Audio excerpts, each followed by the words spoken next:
Ladies and gentlemen, the greatest running back in the history of Minnesota Vikings football, one of the greatest in the history of the National Football League. Can I get a witness and a raucous round of applause for Adrian Peterson? And he's loose. Thank you.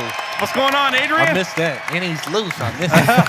Well, you probably miss it because back at that time, you had checks coming in and like traveling around to play games. I mean, you loved playing football, didn't you? Oh, man.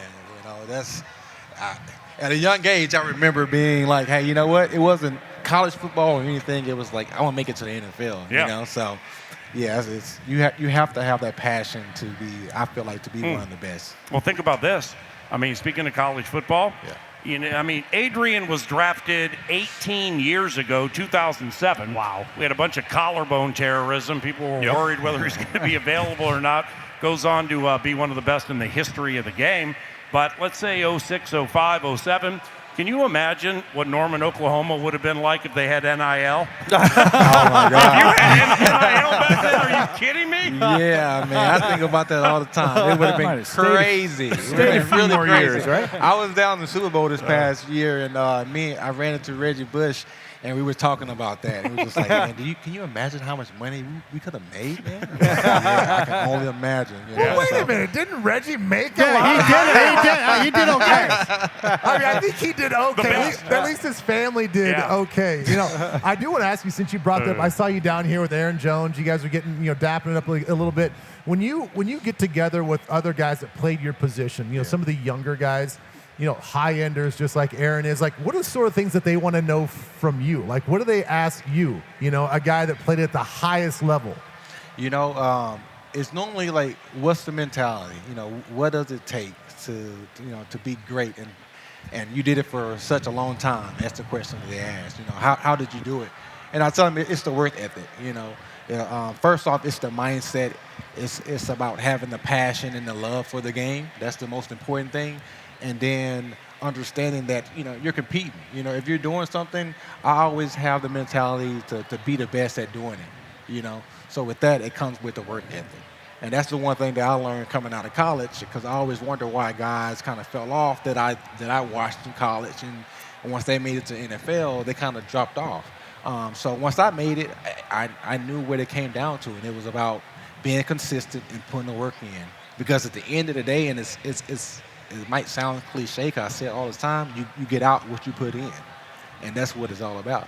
Yeah, let me add to that just because you and I, we crossed paths for a couple of years. And I'll just tell everybody else this. Like, this dude was a true workhorse, and he worked every day. And I will never forget, it was during OTAs. We were having one of our biggest running sessions. We were doing the 300-yard shuttle, which is the worst thing. This guy comes in. He throws a big old chaw in his mouth. He runs his 300-yard shuttle. We're dying. Okay, you cross the finish line, and I'm not exaggerating. 40 yards ahead of everybody else. You call everybody up. We all break it down. We got our hands on our knees because we're trying to catch our breath. And you jog inside to the locker room. Like, this dude is just different. I don't know how you do it, but even in the off season, you were working your tail off, man. Yeah, man. So at a young age, I knew that, God had blessed me with a tremendous talent, and I never forget this sign that was in our locker room, in our weight room, and it said, hard work outdoes talent when talent doesn't work hard, So in my mind, I knew that I was the best athlete out there. Now it's about making sure no one outworks me. So for me, it was all about pushing myself, not just outworking everyone else, but understanding once I'm done with that workout, whether it's conditioning, weightlifting, or whatever it was, I understand that inside that I pushed myself and I got better. Yeah. I know that I didn't cheat myself. So that's what it's all about. I developed that at a young age, and I just continue to press it. It's pretty amazing. We talked to a guy who just got into the Hall of Fame. You'll be in the Hall of Fame. And what's the thing that they mentioned on draft day? Not talent, not height, weight, speed. It's work ethic, right? You're working with teenagers now. What do you enjoy most about that, working with the younger kids playing football? Just seeing the shift in the mentality, kind of seeing them, throughout the beginning of the training, program, and then seeing how they develop. Seeing their mindset and how I can see how, okay, you know what, mentally he's pushing himself. He's becoming stronger. The things that I've said to him, I can see the change in how his effort. So it's little things like that I love the most, and just seeing the development part. So you're working with young people now, Adrian. Was there somebody who was a really foundational figure for you when you were a young man? You talked a lot about your internal drive. Was there somebody else that helped give you focus and drive and helped you when you were still young? Honestly, it wasn't just an individual. I think just kind of just going through some of the things that I dealt with at a young age.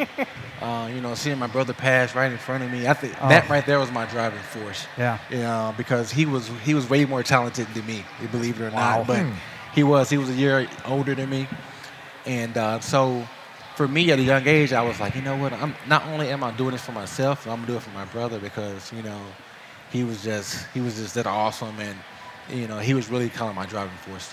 Well, I'm still blown away by something you said about 2 minutes ago. You lifted weights? Like, whenever that just didn't happen? You had to really work hard at that, right? I think you might be up to 3% body fat at this stage of your retirement. Yeah, I don't know about that. Not 3%, but yeah, you gotta put the work in, man. You get out what you put in, and even throughout my career, throughout 14 years, I'm able to look back and say, you know what? Okay, I could have put more work in during this season, and the results that I got, I know where I got them. When you were talking about people you looked up to, people in the league, Aaron Jones, which I thought was fascinating, and he's Texas El Paso. So he's from the area where you played, Oklahoma or whatever, and obviously he was a fan of yours. So you talk to him, and like these talented backs playing now will pick your brain about certain things. I think that's beautiful. And it reminded me of your third year in the league. All right, so when it ended in that NFC Championship game at New Orleans, forget Bounty Gate and all that stuff. Having Brett Favre on this team, it correct me if I'm wrong here, but it's like you didn't want to let him down because he was really, really good. But you only were 3 years into the league, too, so you're not that far removed from watching him and being like, holy cow. So that had such a wonderful feel for like you, Percy Harvin, Rookie of the Year, Sidney Rice. You guys really looked up to him, didn't you? Oh, yeah. Growing up watching Brett Favre, like, for him to come and play with the Vikings, it's like we're playing with a legend. He's a legend, right? And then being able to see the things that he was able to do throughout that season, and probably some of his best plays were made in practice. I remember doing a 5-yard sit route, and I obviously knew the ball wasn't coming to me, but it zipped past my ear, and you just hear the wind of the ball. It was like, wow, he's doing this at 40 years old. Right. So to have him on the team, it was definitely motivating. It was uplifting, and for him to be just so down to earth and just chill, and just the personality was just like he was unique. He was one of a kind. So it was a blessing to be able to play with him. And you definitely didn't want to try to, you want to let him down. Adrian Peterson, greatest running back in the history of Vikings football, one of the greatest backs in the history of the NFL. He's our guest at the Miller Lite Vikings draft party. Just a couple to close. Who's next? Ben? Paul? Yeah. I'll just talk about the, touching on the whole, the Ashton Genty thing, is a really, kind of a ripple effect from Saquon Barkley and all this other stuff. How did you feel the last couple of years when there was a little lull in the NFL where a lot of people in the NFL are like, we just don't value running backs anymore. And the game was kind of changing. Now the pendulum's kind of swinging back, right? Yeah. So, how did you feel in that time? Did you feel like running backs were completely disrespected and now are finally getting their due credit again? Yeah, I definitely felt that way. I felt that way for sure. Kind of, degrading the running back position. Making it seem like it's a multiple. And don't get me wrong, there's some teams that use multiple running backs and they have success doing that. But the one thing that I always go back to is when it comes down to the playoffs, the team that is running the ball, that are being consistent, that's able to pick up 4 yards on first down, 5 yards on first down, second down, getting first downs, or making it 3rd and 1, 3rd and 2. Those are the teams that are winning championships and winning the game. So you can't lose sight of that, and it's consistent, and it's always that way. Yeah, I agree. Last one, Charge. Adrian, I believe you are eligible for the Hall of Fame next year. 2 Is years, that right? 2 years. 2 years. 2 years from now. I mean, that'll be sort of the final chapter of your playing career.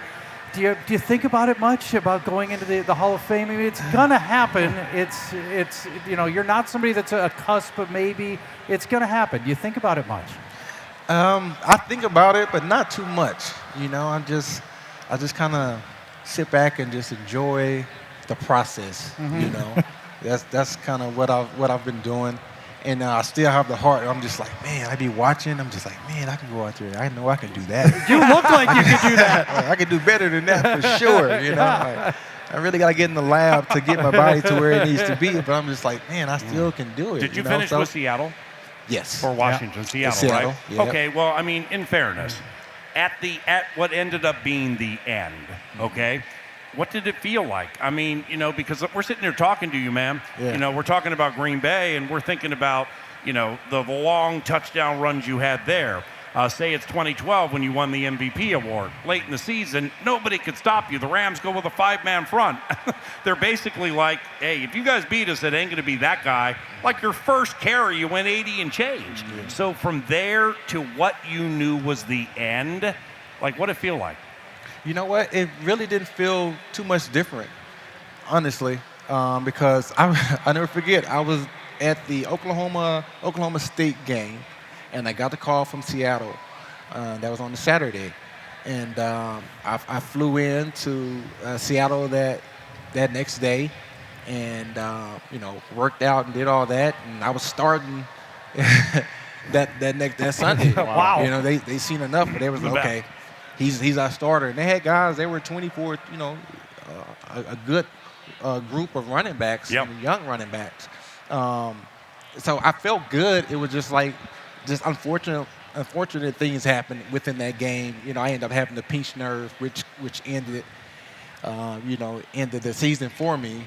But so that's kind of what I'm left with. I left off with that. Like, man, like there was so much more I feel like I could have accomplished and I could have did, but unfortunately, it just didn't work out that way because of the injury. Yeah, and you did a lot, man, becoming one of the great running backs in the history of the NFL. God bless you, Thank you, and man. your family, and stop with that hard handshake, man. We're not playing anymore, okay? But he still has it in case anybody wonders. I just had 3 fingers broken. Ladies and gentlemen, Adrian Peterson. And he's loose! Yes, sir. On the Miller Lite Vikings Draft Party Show at AM 1130, FM 103.5.